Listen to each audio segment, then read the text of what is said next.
सबसे पहली एंड सबसे इंपॉर्टेंट बात, आई हेट पॉलिटिक्स। मुझे बिल्कुल भी नहीं पसंद। अब क्यों नहीं पसंद, वो हमारे देश के बाकी करोड़ों हेटर्स की तरह मुझे भी नहीं पता, बट जब भी कोई चार लोग पॉलिटिक्स को लेकर कोई चार बात करते हैं तो मैं वहां से खिसकना पसंद करता हूँ। अब मेरे पास भी सबकी तरह इसे हेट करने के पीछे कोई स्पेसिफिक रीजन नहीं है, मैं भी सिर्फ कूल बनने के लिए हेट करता हूँ। अब तुम में से ही कुछ ज्ञानी लोग कमेंट सेक्शन में लिखेंगे तेरी उम्र ही क्या है, अनएजुकेटेड पीपल। तो उनकी जानकारी के लिए मैं बता दूं कि मेरी 11th और 12th में पॉलिटिकल साइंस थी एंड मैं आगे भी पॉलिटिकल साइंस से ही बीए कर रहा हूँ एंड मुझे खुद पर इतना तो भरोसा है कि मैं पॉलिटिक्स को लेकर एक वैलिड ओपिनियन रख सकता हूँ। वैसे भी किसी महापुरुष ने कहा है कि ज्ञान देने के लिए डिग्रियों की आवश्यकता नहीं होती, बस तुम्हें एक टी शर्ट पहननी है जिसके ऊपर फिजिक्स वाला लिखा हो। बट मैं यहाँ पर किन्हीं पॉलिटिकल पार्टीज को लेकर या फिर इलेक्शंस को लेकर कोई ज्ञान देने नहीं आया हूँ। जैसा कि तुम्हें पता है कि मैं एक छोटे से गांव से बिलोंग करता हूँ, इसीलिए मुझे बाहरी दुनिया का तो ज्यादा नॉलेज नहीं है। लेकिन तानू भाई गाँव के बारे में से क्यों जाना है, तो हम गाँव से जुड़ी बातें करेंगे। मतलब आज हम बात करेंगे लोकल पॉलिटिक्स से जुड़ी कुछ इंटरेस्टिंग बातों के बारे में। लोकल पॉलिटिक्स की ना मुझे सबसे बढ़िया बात तो ये लगती है कि यहाँ वोट सस्ते में बिकते हैं। अब हमारे संविधान में तो लिखा गया है कि एक मत अमूल्य होता है, मतलब तुम्हारे वोट का कोई मोल नहीं होता। लेकिन रियलिटी ये है कि 50% वोट्स तो चुनाव से पहले 80 रुपए के पव्वे में रिजर्व हो जाते हैं। इसीलिए हमारे यहाँ कहा जाता है कि तुम्हें चुनाव में खड़े होने के लिए सबसे पहले फाइनेंशियली स्ट्रॉन्ग होना पड़ेगा। वो जो हमने स्कूलों में पढ़ा है कि चुनाव में खड़े होने के लिए तुम्हारे पास ये 6-7 क्वालिटीज होनी चाहिए, वो बात की बात है। सबसे पहले तुम्हारे पास अंधा पैसा होना चाहिए, बिकॉज वोट खरीदने पड़ेंगे, प्रचारों में धूमधाम से पैसा लगाना होगा। क्योंकि आज तक मैंने तो हमारे गाँव के किसी भी सरपंच में वो किताबों वाली 7-8 क्वालिटीज नहीं देखी, और जिसमें होती है वो जीतता नहीं है, बिकॉज लोग उसे वोट नहीं देते क्योंकि वो पढ़ा लिखा है, समझदार है, वो रूल्स के हिसाब से काम करेगा। एंड लोगों का नेचर ही ऐसा हो गया कि वो किसी के नीचे काम नहीं करना चाहते, सब चाहते हैं कि हमारी बातें माने, जो भी हमसे ऊपर बैठा है वो भी हमारी बातें माने। एंड इस भेड़चाल में सिर्फ अशिक्षित लोग ही शामिल नहीं है, इनफैक्ट पढ़े लिखे लोग भी। बट क्या करें, ये गुलाबी रंग होता ही इतना खूबसूरत है, कमबख्त दिल पहली नजर में पिघल जाता है। इस रंगों की दुनिया में इंसान का चरित्र कब कहां कैसे डोल जाए कोई नहीं जानता। एंड मुझे सबसे बड़ा तरस तो उन लोगों पर आता है जो सोचते थे कि यंग जनरेशन आएगी, वो कुछ पॉलिटिक्स में बदलाव लेके आएगी। एंड यंग जनरेशन तो उनसे भी ज्यादा खराब निकली, उन्हें तो रील्स पर मुजरा करने से भी फुर्सत नहीं मिल रही है। तुम्हें पता है मुझे इस कैटेगरी में सबसे वाहियात, सबसे चूतिया कौन लगते हैं? Boys who clicks photos with local politicians. मान लो एक बार को तुम मान लो, चलो तुम्हें वो अच्छा लगता है, वो बड़ा आदमी है, तुमने उसके साथ खिंचा भी ली फोटो, तो भाई अकड़ किस बात की है? ये लोग इस बात को लेकर फ्लेक्स करते हैं, ये देख तेरे भाई की सरपंच साहब के साथ फोटो, ये देख तेरे भाई की एमएलए साहब के साथ फोटो।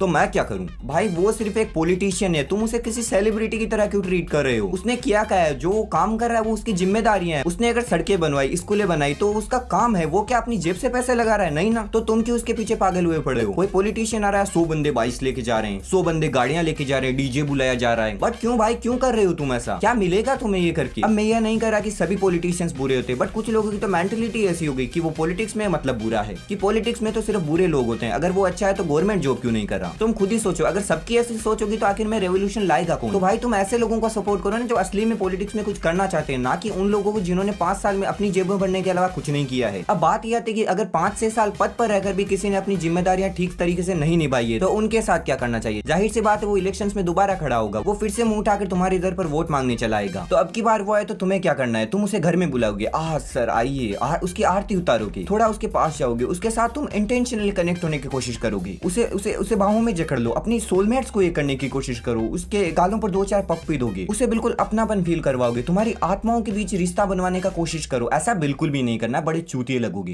तुम्हें क्या करना है, जब भी वो वोट मांगने आए उसे बेइज्जत करो, उसके ऊपर थूक दो, वो गली में आए उसके ऊपर गोबर डालो, पानी डालो, उसकी बेइज्जती करो भर भर के। इंटरनेट है ये, इंटरनेट की दुनिया है, उसकी वीडियोस बनाओ, इंटरनेट पर डाल दो। अब तुम्हें लग रहा होगा कि ये क्या बक रहा है, बट तुम्हें ऐसा करना पड़ेगा, बिकॉज इंडिया में लीगली तो आप किसी पॉलिटिशियन का कुछ भी उखाड़ नहीं सकते। अगर उसने 5-6 साल तक गद्दी पर राज किया तो ऑलरेडी उसके कनेक्शंस हाई कोर्ट तक बन चुके हैं। तो ऐसा करने से क्या होगा, उसका सेल्फ स्टीम हर्ट होगा, उसकी सेल्फ रेस्पेक्ट की मां बहन एक हो जाएगी, वो अपनी खुद की नजरों में गिर जाएगा, उसे खुद से घिन आने लगेगी। एंड अगली बार पार्टी वाले जब उसे खड़ा होने के लिए कहेंगे तो वो कहेगा मैं नहीं खड़ा हूंगा, मैं क्यों खड़ा हूं, सब लोग थूक रहे हैं, मुझे क्या मिला पिछली बार खड़ा होकर? मेरी भी सेल्फ रिस्पेक्ट है, मैं पिछली बार खड़ा हुआ था, मुझे क्या मिला? सिर्फ मेरी बेइज्जती हुई, सब लोग मेरे ऊपर थूक रहे हैं, कोई कहां छू रहा है, मैं क्यों खड़ा हूं? अब इस मंजर को देखकर क्या होगा, हजारों पॉलिटिशियंस भी अपना नाम पीछे ले लेंगे। अरे नहीं मिश्रा जी, पिछली बार क्या हुआ था गुप्ता जी के साथ, आपको याद है ना? जैसा उनके साथ हुआ था हमारे साथ भी हो सकता है, हम खड़े नहीं होंगे इस 5 चुनावों में। एंड ऐसा करते करते धीरे धीरे 5-10 साल बाद एक दिन ऐसा आएगा जब सारे बुरे लोग पॉलिटिक्स को छोड़ देंगे एंड पॉलिटिक्स में बचेंगे तो सिर्फ अच्छे लोग, ईमानदार लोग। और उस दिन